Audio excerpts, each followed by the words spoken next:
fans. Hope you're doing well. So, I have some exciting news. Today I went to the hockey store and I got some new skates. I'm pretty jazzed about it. And I'm gonna tap on my skates, my new skates. Yeah.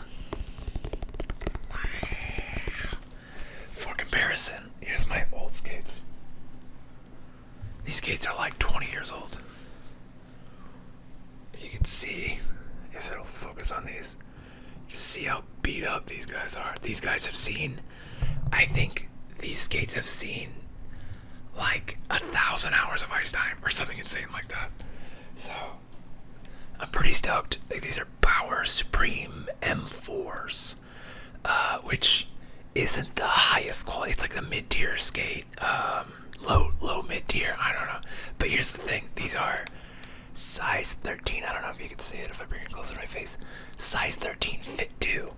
So this is literally the only skate, the only company that makes this. There's one company that makes one model of skate in my size.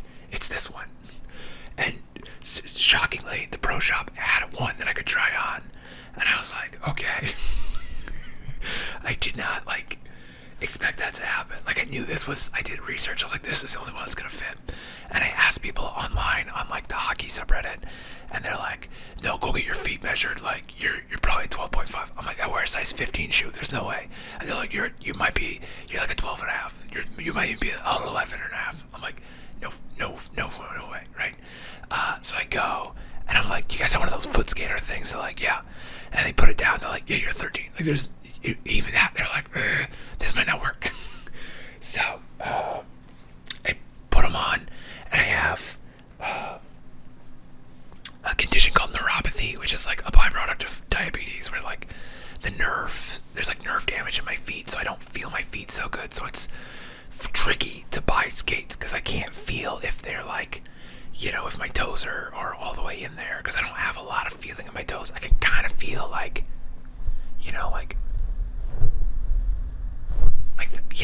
if I squeeze it, I can feel it, but like, I can't feel that, I mean, I can feel it on my fingers, but like, if I use my toe, I wouldn't be able to feel it, but I can feel it if it's really pressing.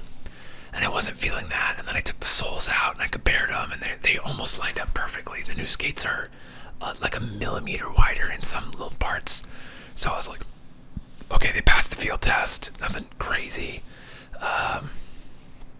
And the insoles line up, let's do it. They were only like $480, not bad.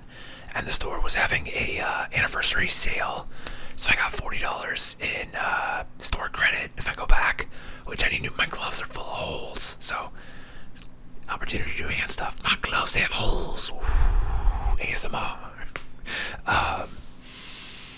Yeah, so pretty jazzed about it. The downside is, because I have a blood blister on my foot right now, on the underside of my toe.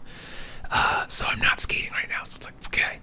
But I also said, like, okay, when I buy skates, blisters are bad news. Can't get, because if I get a blister, they take longer to heal, because of the neuropathy thing. Like, my blood doesn't work right. That's kind of what diabetes is. And if I had to describe diabetes in a single sentence, it's like your blood doesn't work right because you've been poisoned by carbohydrates, basically.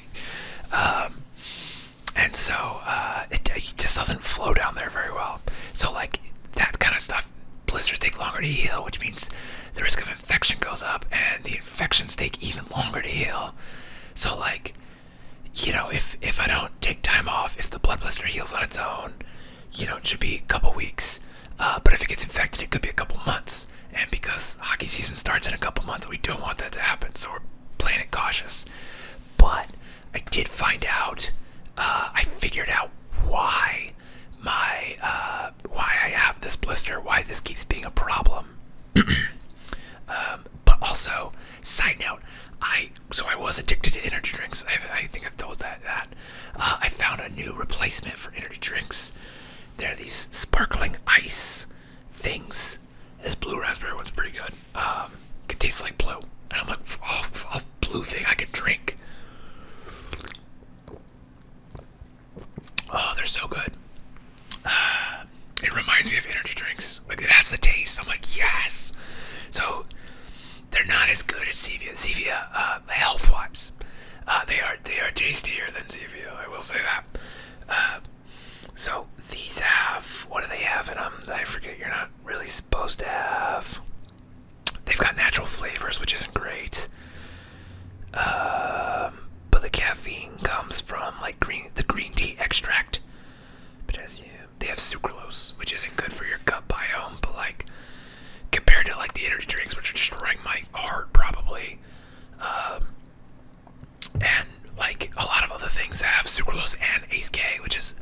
acetylsulfonate potassium. I think it's sometimes called ACE-K. This just has one bad one, so it's still better. This is better than diet soda, I think. Again, I'm not a nutritionist, so don't quote me on that, but based off my research, based off the people I listen to and the stuff I read, this would be second choice behind Zevia. This is like on par with, it might be slightly better than like the flavor packets you put in water. So, anyway, wait, that's a side tangent. Anyway, so like, you put a blister on my foot. So it's on, so if you think this is like a foot, and we'll call this the big toe. I know it's only 4, but whatever. We'll call this the big toe. So I'm getting a blister like right here, and I'm getting rubbing right there. And so what's happening is I have something called overpronation. So normally, like when you walk, you would walk, like that. Your foot would kind of roll over. What's happening is, because of an adaptation, it's from like collapsed arches, right? Which a lot of people have this. I overpronate on my right side. So instead of like normal walking, what I do is I kind of roll and I put all the pressure on that big toe. Which is weird that this has probably been an issue for a long time for me. Because people don't really like analyze their gait. Apparently, in my research, most people walk wrong. Most people are walk fucked up. They have turnout, like their feet don't point straight, and their arches are falling in. So when your feet are out and you kind of duck walk a little bit, almost everybody does this. If you look, you can't unsee it. Like almost everybody. So because you're walking like this, what happens is your arches are fallen, and so you go like that, and then that travels up the leg, so your knees are collapsed in a little bit, and so that's why I was having knee pain, which knee pain causes hip pain, which causes back pain, and I'm like, that's why my back is hurting, is because it's all making sense, it's all clicking. And so there's a couple remedies for this. There's some drills you can do to help rebuild your arches. For a long time, it was thought that like you can't rebuild the arches, but apparently you can. And it's like, no, it's a thing. Like these people anecdotally have observed it several times. I don't know if there's any studies about it. There might be. I haven't looked into that side of things, but trusting the anecdotal personal trainer people and the physical therapists that are like, no, I have literally done it to patients, like on a repeatable basis. Like this is a thing anybody can do if they follow these steps, and you stay on the path long enough. So I'm like, okay, bet, let's do it. I feel stupid being 36 and saying bet, but whatever. Lingo. I'm dead. You can't say bet anymore, you cool kids, because that's been co-opted by old fucks like me.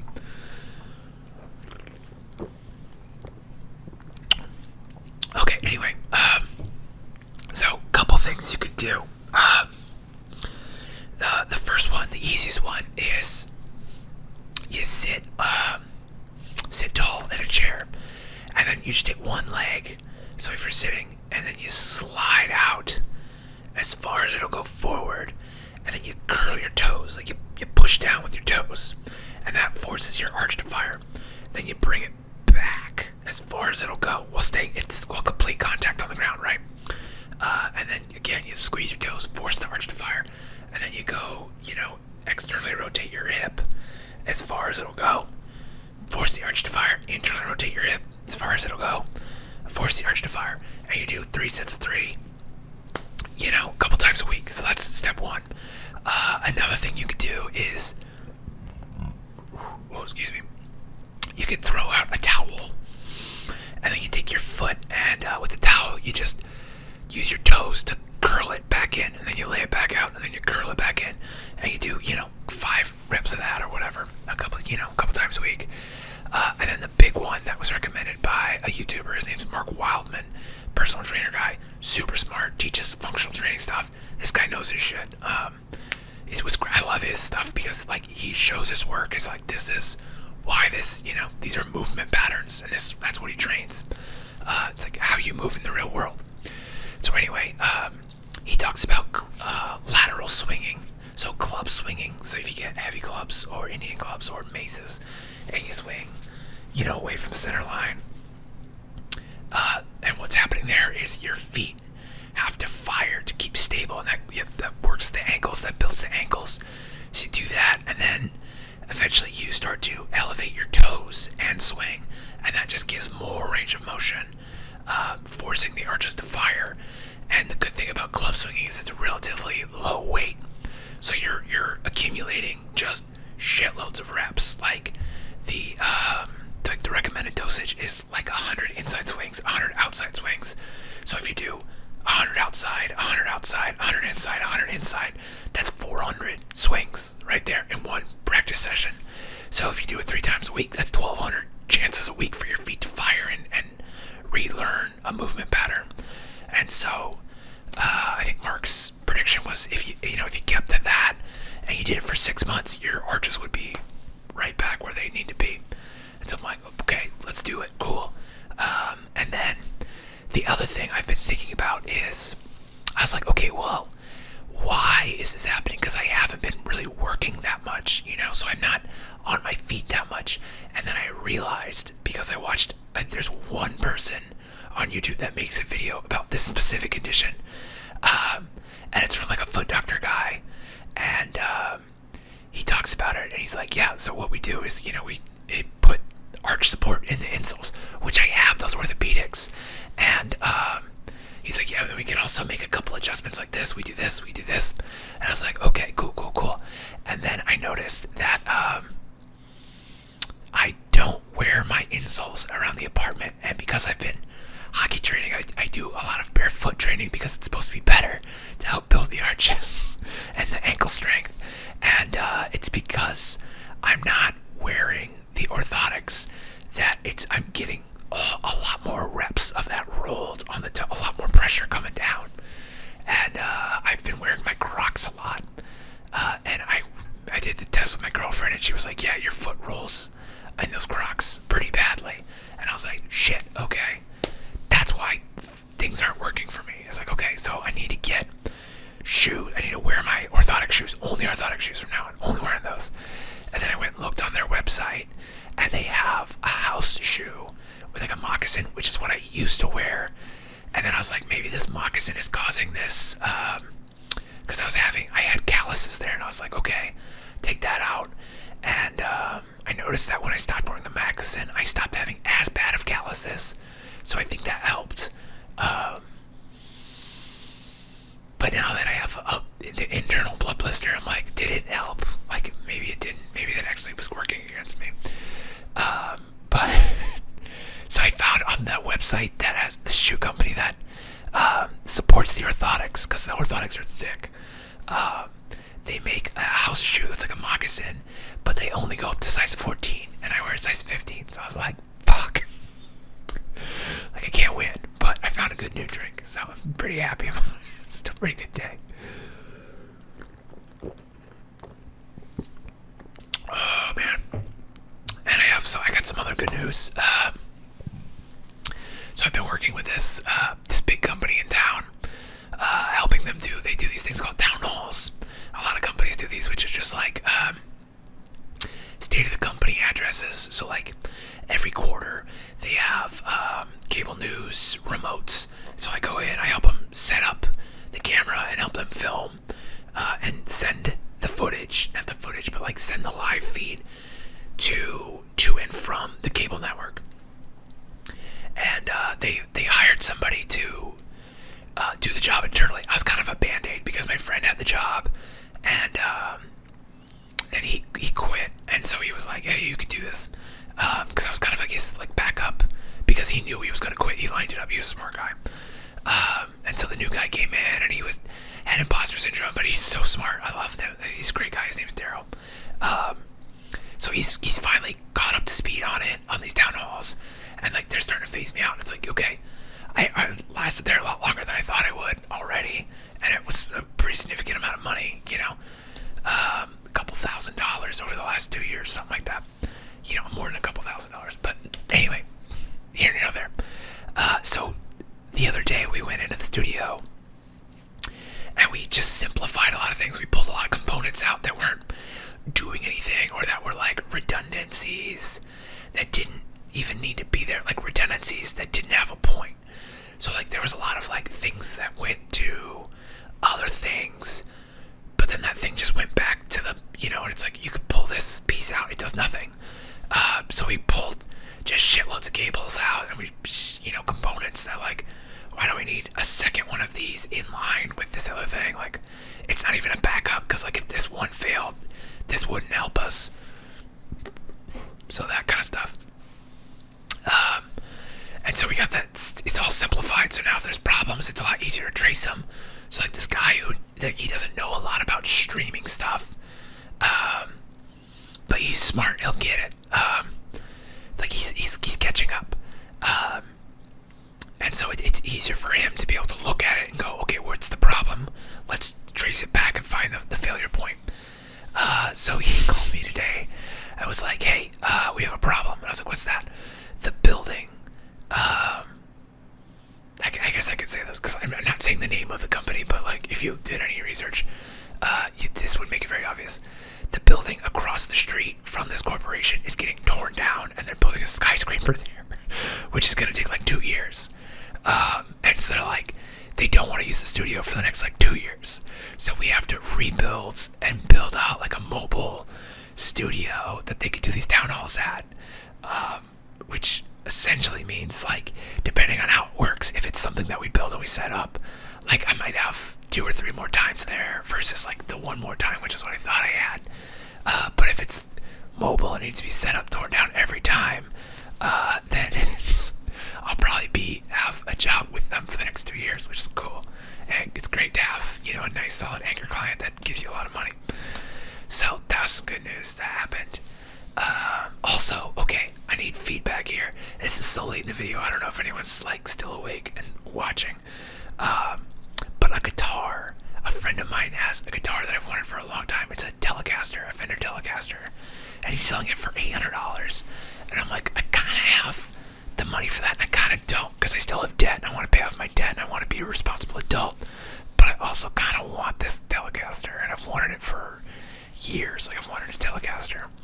And so I'm like, should I message him and ask him if he'd be willing to do a payment plan? So I don't know if that's rude or not, but like, if you have a 2 cents, throw down your 2 cents in the comments. Yeah, but that's it. I feel, yeah. And I started on my YouTube channel for creativity, productivity for creatives, whatever you want to call it, camera stuff.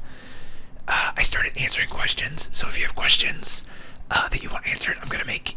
Instead, I was doing a live stream not every Sunday, but most Sundays, and it wasn't getting a lot of traction, a lot of views, and the views it was getting weren't very heavy in the watch time. So I was like, okay, I'm gonna break these out into individual videos, because then they higher quality editing, higher quality shooting, and then higher quality search, because you can actually see like each question spelled out. So if you got questions about camera stuff, about being a working creative, about streaming stuff, about hockey, even if I guess we can talk about hockey, just anything, drop me a comment here or over on that channel. The link is in the description, because I'm trying to get some fodder. More than anything, I have so much fodder on Reddit that I could just go on Reddit and answer questions all day, but I would like to help actual people. So if you actually have a question that like you want answered from somebody who's been a camera dude for the last like 12 years professionally, let me know, and I will do my best to answer it. And if I don't know, then I'll be like, I don't fucking know. So yeah, pretty jazzed, but it's a good day. It's a good day today. And then me and my girlfriend watched Predator, and it was her first time watching Predator, and she liked it because she's awesome. I love my girlfriend, she's great. So yeah, pretty good day. And we had pizza. Oh, we tried a new pizza. We put chicken and bell peppers, and it was green peppers. I don't know if they're bell peppers. They're green peppers, but it was pretty good. Give it a shot. Chicken and green peppers. Little healthier than pepperoni sauces that we normally do. So anyway, that's all I got today. I hope you're doing well, and if not, I hope that turns around for you real soon. And go find some new hockey skates, and then you can tap on them, and you could drag the laces against the microphone. Yeah. Anyway, thanks for watching. I'll see you next time.